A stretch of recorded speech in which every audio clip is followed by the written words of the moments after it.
Hoje o papo aqui no Negócios na Pauta é sobre o mercado de trabalho e a necessária ética profissional.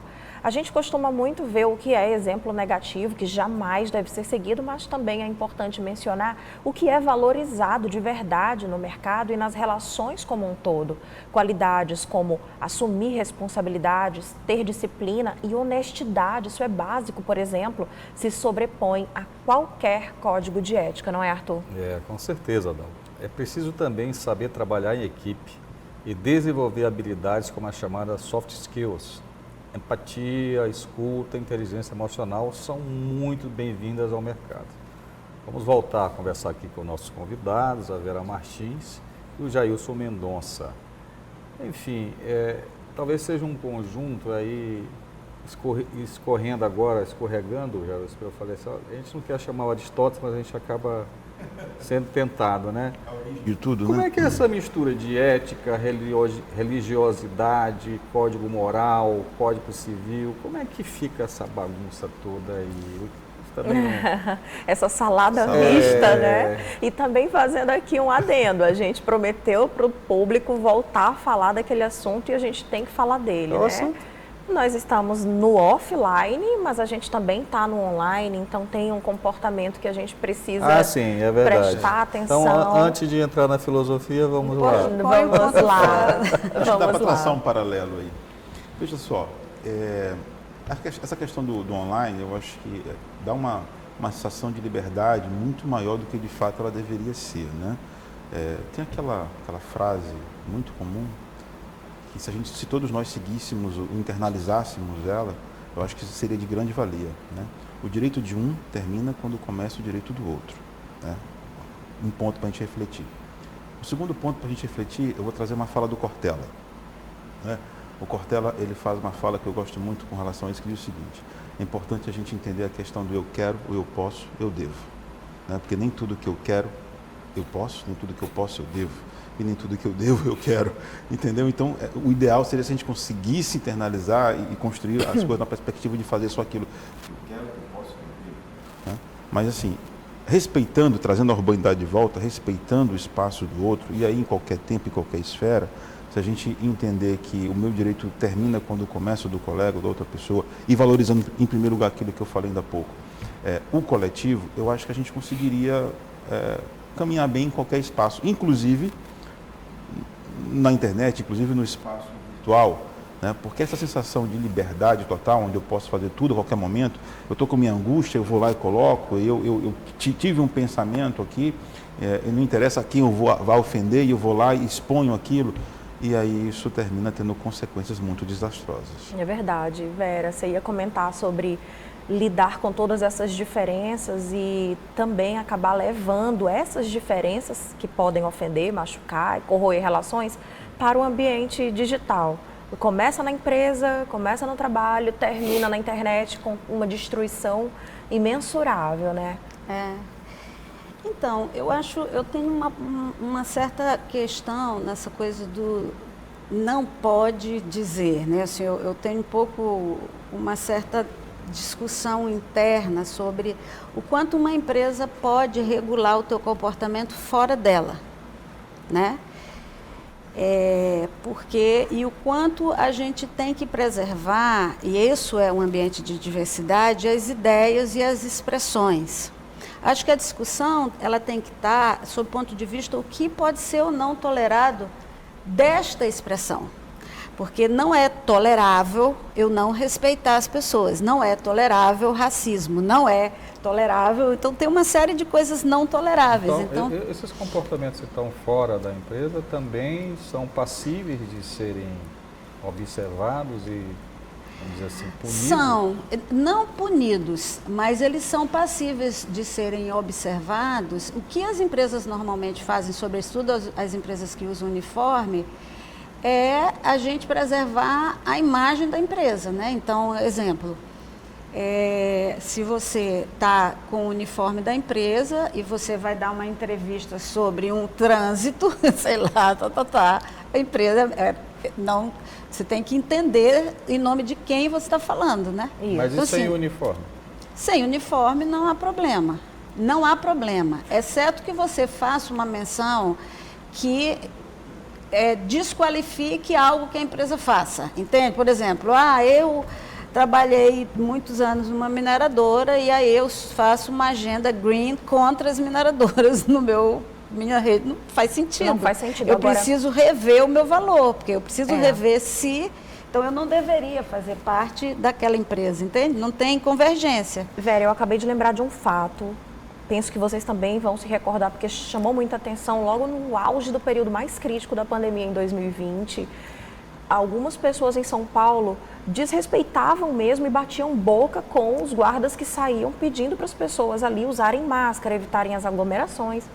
E houve um vídeo que viralizou de uma moça batendo boca e xingando o guarda porque ela não queria botar a máscara. E ela foi demitida porque esse vídeo viralizou e ela era funcionária de uma empresa que não tinha nada a ver com aquilo, que não foi mencionada, mas a internet foi atrás da pessoa, descobriu o nome, onde mora, onde trabalha, e a empresa foi pressionada a agir para não ter lá dentro alguém que fosse, como eu posso dizer, contaminar outras pessoas porque simplesmente não queria usar máscara e estar em ambientes de aglomeração. Então foi algo que a empresa de repente não tinha ali no seu código. Olha, em casos de pandemia, e se você estiver na rua, evite machucar alguém, porque em tese não é isso que tem que ser feito. Em tese ela agiu de forma imoral, é isso? Essa questão moral, ela é avaliada?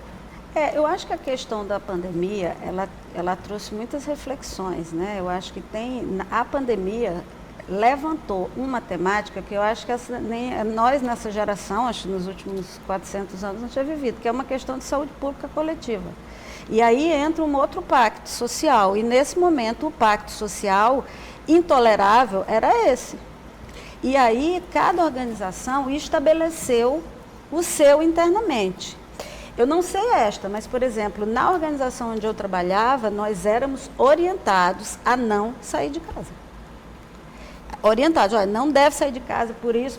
Então, tinha muito, a ponto que gerou um efeito colateral. Todo mundo que pegava Covid ficava com aquela sensação, meu Deus, eu virei um marginal. Que às vezes você pegou Covid porque o teu marido estava em casa você pega também. Em casa, exatamente. Uma entrega que você recebe pode. Isso, exatamente. Mas era a sensação de ser um infrator. Um infrator, porque ter sido contaminado. Era bombardeado sobre isso. E todas as questões nós temos a responsabilidade de contribuir nesse momento para o país. As reflexões elas são importantes. Mas aí vem o excesso, né?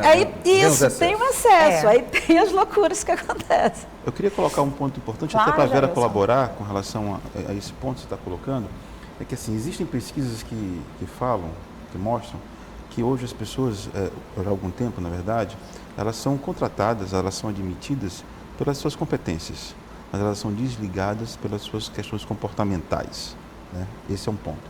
E o segundo ponto que eu queria colocar aqui, para provocar também, é que dentro desse contexto, a gente tem percebido que as empresas, as organizações, elas também têm feito, dentro dos seus processos de admissão, de seleção, uma averiguação nas redes sociais, para entender melhor o perfil dessas pessoas que elas estão concorrendo naquelas vagas. Sim. Tem acontecido muito isso, né, Vera? Sim.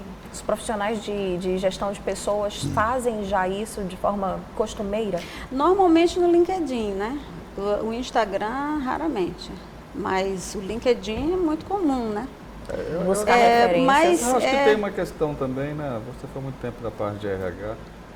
Numa entrevista, você se comporta da maneira que você acha que é conveniente. Depois você tem outro comportamento. Fala o que acha que pontual, vai ser. Né? Então fica aqui agora a dúvida. Quando o profissional responsável pelo recrutamento vai fazer essa contratação, ou se for numa empresa menor e a entrevista for feita com o próprio empreendedor, o próprio dono da empresa, a que ele deve prestar atenção para minimamente confrontar ali com a realidade? Ela está dizendo isso, essa pessoa, mas o que aquele comportamento está me revelando não é bem isso. A gente dá sinais, né? O corpo fala, enfim, o que se pode observar mesmo? Olha, eu não recomendo, de verdade, assim, eu não recomendo que um profissional recrutador busque informações em redes sociais que não seja o LinkedIn, que é uma rede profissional E é aquilo que a gente está procurando numa rede que tem uma característica totalmente pessoal, como é o Instagram. Porque na prática, ali você não está procurando competências, você está procurando julgamento, é julgamento de valor. Está procurando estar na participação. Entendeu? Julgamento de valor. É porque eu vi um post, 3 finais de semana a pessoa estava na praia bebendo. Cara, e aí? Isso não tem Mas nada a vai ver que outro apenas não publicou. Isso, exatamente. Então, assim, eu quando digo acontece porque eu sei que acontece. Eu não recomendo. Eu acho que isso é uma invasão e isso não diz nada profissionalmente, né? Você tem e fazer esse tipo de coisa vai começar a produzir uma série de fake news das pessoas. Eu digo que são fake people, né? Tu não consegue acessar a pessoa de verdade. Verdade. A gente recorta a nossa vida para apresentar o que a gente acha que deve apresentar. Exato. Né? Agora, no LinkedIn, não. Tem informações úteis profissionais. As pessoas publicou um artigo, ele tem, né? Ele participou de quais são os interesses. Quais são os interesses. Você tem ali o LinkedIn, sim, é uma rede social útil. Olha, gente, então anotem a dica. Anotaram? LinkedIn. Se não tem o perfil lá, cria, porque a Vera, como recrutadora, vai atrás. Vai sim. Essas coisas são interessantes. Ó, o bate-papo foi muito legal. Não deu tempo da gente entrar na área filosófica, né, Jair? Que é muito boa. Que a gente vai marcar um. Podemos marcar um outro momento. Um café filosófico. Inclusive, nós tivemos até essa ideia de fazer esse café filosófico. Foi Acabou mesmo. que não foi para frente. Mas, enfim, obrigado, Deus, pela sua presença. Eu que agradeço e queria deixar aqui, né, já que a gente não vai ter oportunidade de aprofundar, mas essa reflexão, né? A moral, ela está aí, o conjunto de valores, né, as regras, elas estão postas. O que a gente necessita cada vez mais refletir, né, que seria uma das características do que seria a ética, né, refletir sobre o nosso comportamento, sobretudo para o que é melhor para o outro e para a sociedade. E momentos como esse aqui, proporcionado por vocês, é importante para que todos tenham acesso a essas informações e possam ter esse minuto de reflexão. Então, obrigado e parabéns pela provocação. Muito obrigada. Então, eu acho que a grande reflexão para as organizações, eu acho que eu já vim aqui algumas vezes falando sobre assuntos muito ligados a comportamento. Eu acho que as crises que as organizações vão viver daqui para frente são relacionadas a isso. Então, as empresas, elas vão viver crises de imagem em relação à diversidade, todas essas dinâmicas de diversidade e inclusão, assédios, todo tipo de assédio. E eu ainda acho que essa é uma temática que as organizações não têm colocado na mesa como ela coloca as outras questões. Verdade. Muito obrigado. Gente, a gente fica por aqui. Obrigado mais uma vez pela sua companhia. Bom, Negócios na Pauta é um oferecimento da B2O Partners. Todos os programas estão disponíveis nas nossas redes sociais. É só seguir Negócios na Pauta. Uma ótima semana para você e até o nosso próximo encontro. Tchau!